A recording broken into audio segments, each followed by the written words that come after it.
একদম ঠিক আছে, ঠিক আছে। তুমি একটু নিচে গিয়ে দেখো না সিদ্ধার্থ, প্রেস কনফারেন্সের অ্যারেঞ্জমেন্ট ঠিকঠাক হলো কিনা। দেখি আসছে। হ্যাঁ। মা, congratulations Ayush, congratulations, all the best young man. আরে কাকাই, মা এসব কি হচ্ছে বলো তো? কাকাই আমাকে কংগ্রাচুলেট কেন করলো? আর এরকম হাসতে হাসতে বেরিয়ে গেল কেন? আর তুমি ঈশান আর কুসুমকে কোথায় পাঠিয়েছো? মা তুমি একটা প্রেস কনফারেন্স দেখেছো যার বিন্দু বিসর্গ আমিই জানি না। আমি না বুঝতে পারছি না, আমার পুরো ঘেটে যাচ্ছে। বলবে প্লিজ কি হচ্ছে? বাবারে বাবা, এত প্রশ্ন একসাথে বলবোটা কি করে? হ্যাঁ, এত উত্তর একসঙ্গে দেওয়া যায়? এছাড়া ভুলেই তো গেলাম কি কি প্রশ্ন করবো। মা আমার না মনে হচ্ছে সকাল থেকে আমার তোমার সাথে কোনো কন্ট্যাক্টই নেই। কোথাও কি আমাদের দুজনের মধ্যে একটা কমিউনিকেশন গ্যাপ হচ্ছে? মা আমি ভেবে ভেবে এর কোনো কুল কিনারা পাচ্ছি না। ও আচ্ছা, কুল কিনারাই পাচ্ছ না? আর তাহলে ভেবো না, না ভাবাটা বন্ধ করে দাও, কারণ তুমি তো আবার বেশি ভাবলে মায়ের এগেনস্টে চলে যাও। মা আমি একটু ভরসা রাখো, একটু বিশ্বাস রাখো মায়ের উপর, জানতে পারবে।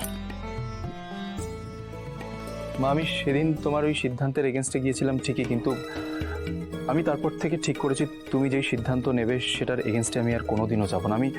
আমি সেটাকে সবসময় সম্মান দেওয়ার চেষ্টা করব।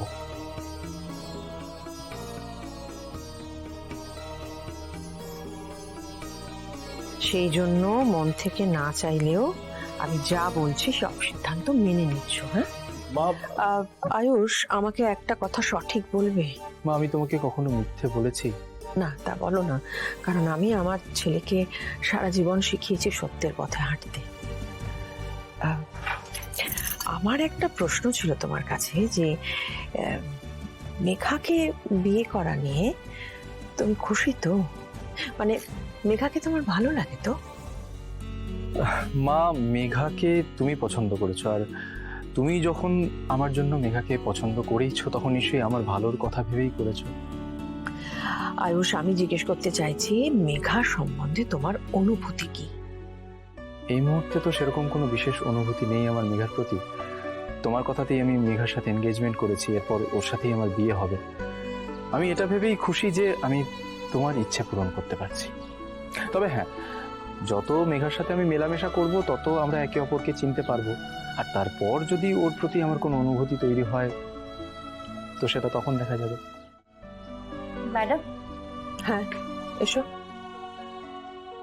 প্রেসের লোকজন চলে এসেছেন আর স্যার আপনাকে নিচে যেতে বললেন। যাচ্ছি, তুমি ওদের বসো, আসছি।